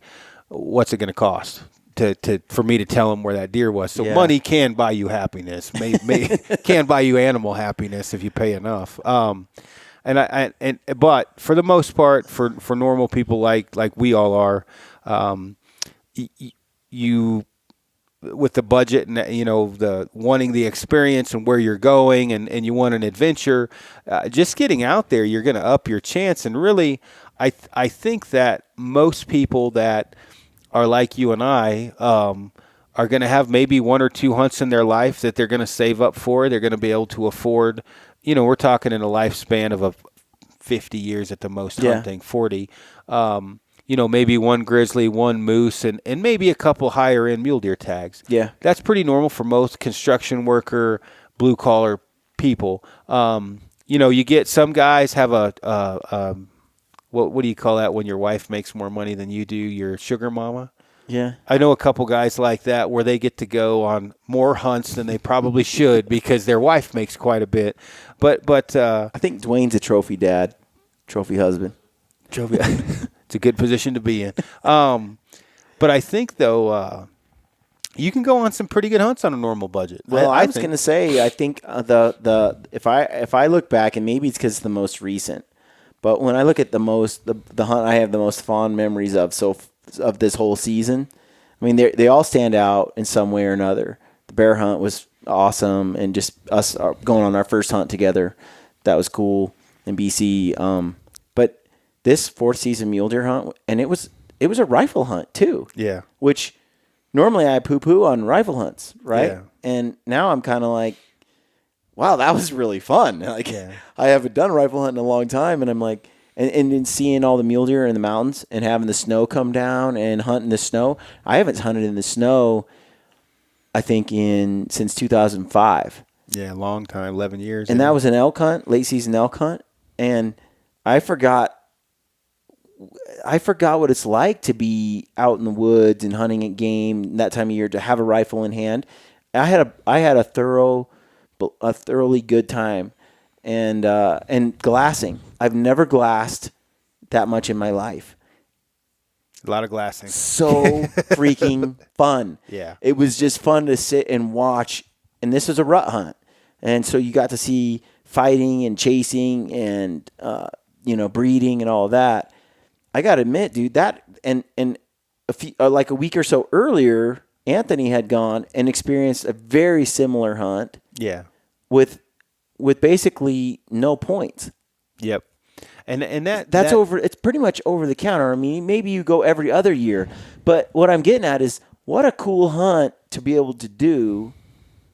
And it's ironic that it's like one of my most fun hunts, and probably just because for me, I haven't done that type of hunt in a really long time. And elk hunt, I do that every year.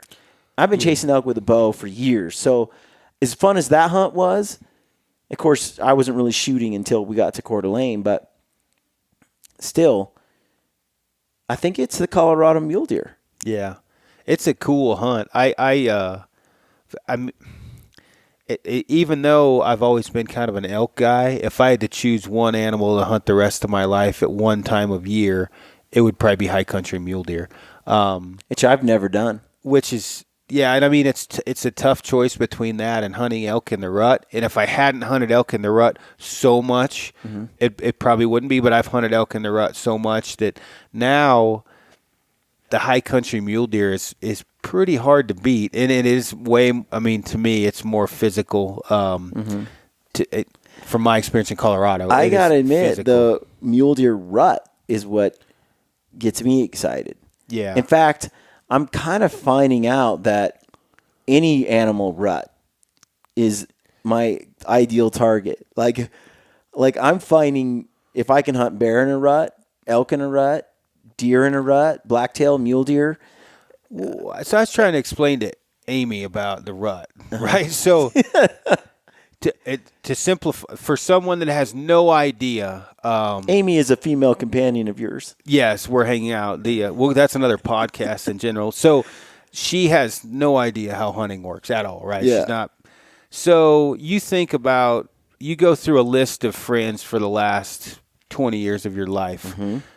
And somewhere in those friends, you're going to have a buddy that has done something stupid to try to get with the ladies, right?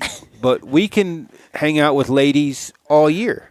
Well, these animals, I mean, you think about it, ladies have a very strong and powerful pull over men. Well, if you only undeniable. Undeniable, yeah. You crawl through broken glass and concertina wire to get to them. Well, you imagine... guys drive drunk. Guys, call in sick for work. It's crazy what guys will do to hang out with the ladies. Where now with an animal, they only get to do it once a year. Their body's chemically changing. They're not thinking correctly, and you get to hunt them. And they're dumb. I mean, they're not dumb, but they're pretty dumb. Well, just like they exhibit behavior that's off the charts. Right. I mean, you see animals that animals expose themselves, bucks, mature bucks that you'd never normally see. They're nocturnal or they hide or whatever else. And then obviously... There's a reason I'm seeing 200 deer in a day. Yeah, exactly. They've lost their minds. Oh, and I mean, you saw the photos I took today of that one buck. he had like 27 does with him. I got to like at one point 43 or 34 yards or something. And he saw me, but he was chasing after a doe. He just looked at me for a second and was like, whatever. And he took off after the doe. Now, that was on private land, but either way, I wouldn't be able to do that normally. I mean, he's not thinking correctly. When Pinch and I don't know if you were there. You weren't there that day.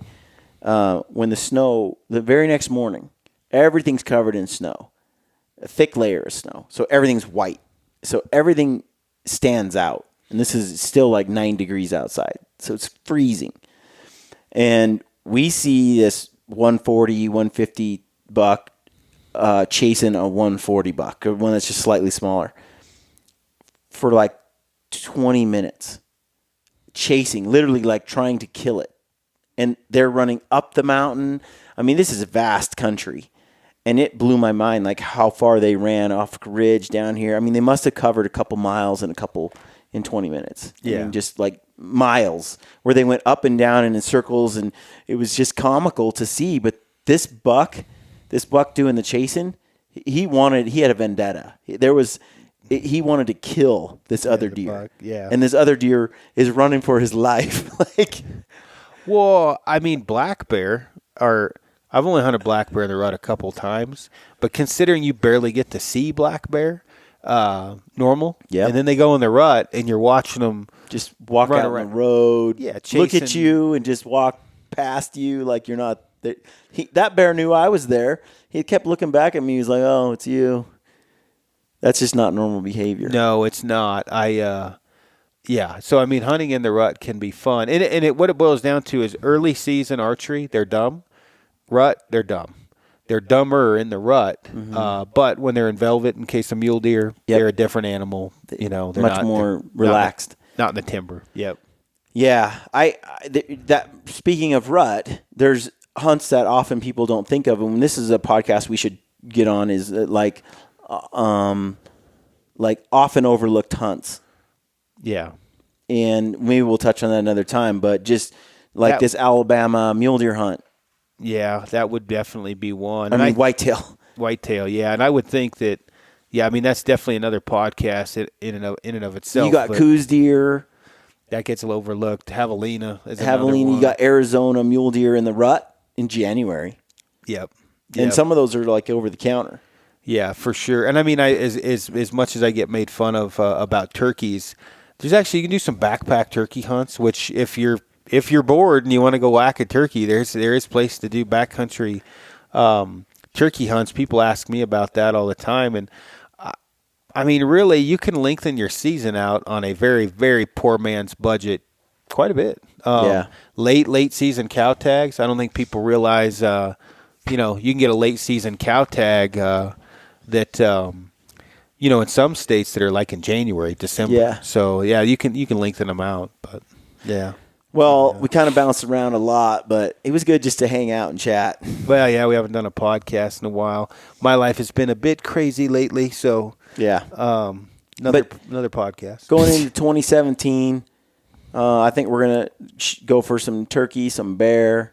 Try to find. I got a moose hunt planned. You got the grizzly hunt and a moose hunt. Gonna try. And we've got some mule deer. Elk. Sketchy after that. We're not 100% sure. I may have a line on some Eastern Plains mule deer tags here I found out about today. I am looking forward to this whitetail hunt in Alabama. I think it's going to be pretty spectacular. Yeah, I mean, that's the thing, right? I mean, the, something new, which whitetail I've never been is new, so. To Alabama. Yeah. So that should be a cultural experience in and of itself. Yeah. And then, it'll be cool to hunt a species I've never really hunted, but I've seen hunted. Like let's face it, whitetail dominates the hunting world. Most, and so it's going to be neat to actually chase them. Yeah. Yeah, we'll do that on another podcast. I hunted whitetails for a while in Kansas, but yeah, no, it's good to catch up and go over kind of the season. We'll go over in more depth as time goes on what we're going to do in 2017. We just got to figure out the tag situation and what's going on with that, but it looks like it's going to be another pretty spectacular year in 17, hopefully. Yeah. So we're going to get some how-to podcasts done, and we're going to talk about some gear coming up. And I'll be setting up a compound bow soon. I ordered a Defiant 34, so we'll go over the setup new on Pro? that thing. Yeah, Pro yeah, Defiant? the Pro, yeah. Well, no, I got the Carbon Defiant 34. Oh, So cool. the Carbon, yeah. I'm going to set, I don't know, I'll have it in a few weeks, and we'll go over the setup on that, what gear, what equipment I put on it, arrow setup, things like that. Yep, I've got the new Kimber rifle. So we'll talk about that, which is a whole cool thing. You got a 300 on the Win way, mag coming, yeah. Kimber. And Ryan Callahan used that Kimber rifle. Talkeetna, the 375 is what he had. But yeah, that was a Kimber. And I may, because now we're going to try and do to keep, the compass pointing all four directions or three. We're going to try and do, I'm going to do some trad stuff, compound stuff, and rifle stuff. You're going to do rifle and compound. I don't know how much muzzleloader we're going to do just because I've never really muzzleloader hunted. But try to spread it out a little bit. Yeah. Plus, I mean, it is kind of fun to. I don't know. It's fun to learn new things. Yeah. Like, I don't know a lot about rifles. My buddy Dwayne back here, he has more rifles than I've ever seen someone own. And so I look forward to that. And I've been talking to Mark Boardman at Vortex and, learning how to mount a scope, how to set one up. All that stuff's really new for me. Yeah. Maybe reloading. Things that other people, a lot of outdoorsmen already know.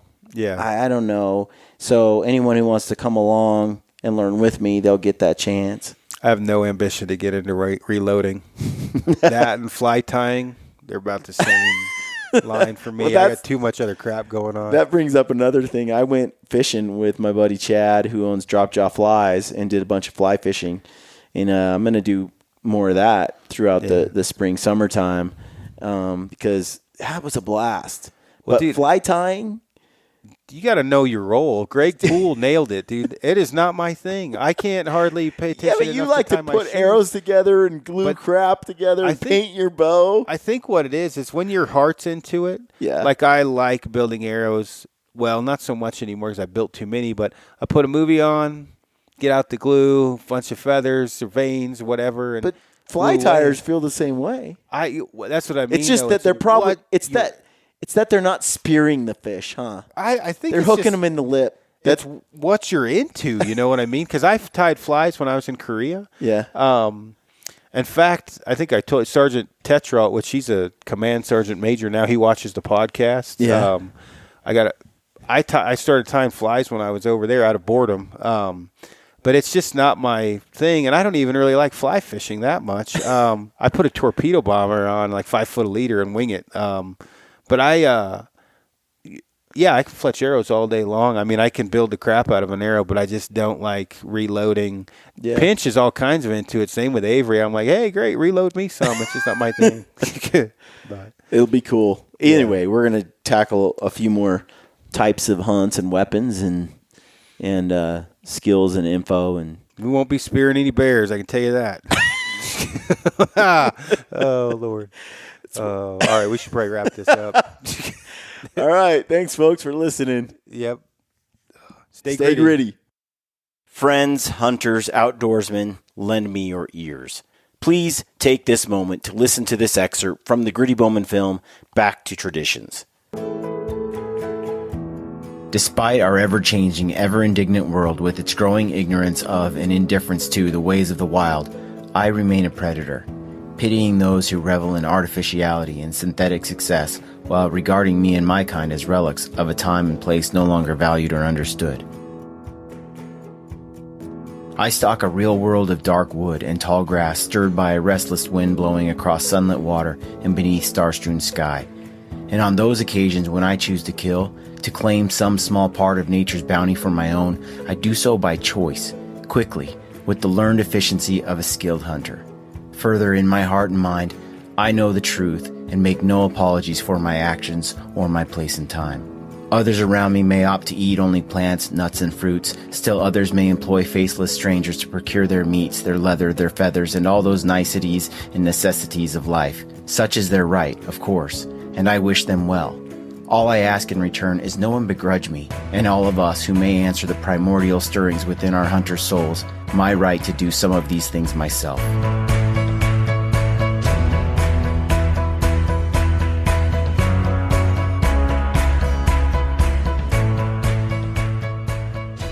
What you just heard is a quote from M.R. James. We truly live in a world that is largely ignorant and indifferent to the ways of the wild. And although some regard us as relics of a time and place no longer valued or understood, we have the opportunity to change the way these people view the hunter and the hunt. We can share our experiences and nature's bounty with those who employ these faceless strangers.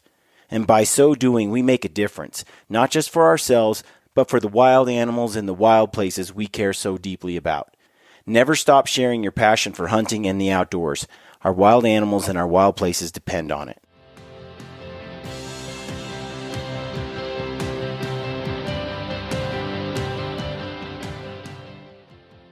We want to thank Kifaru, Mountain Ops, Hoyt, Vortex, Phelps, Black Eagle Arrows, and Crispy Boots for supporting the Gritty Bowman. We love these companies and the people behind them. They truly make fantastic products. Please support them whenever you can. And as always, good luck on your hunts and stay gritty.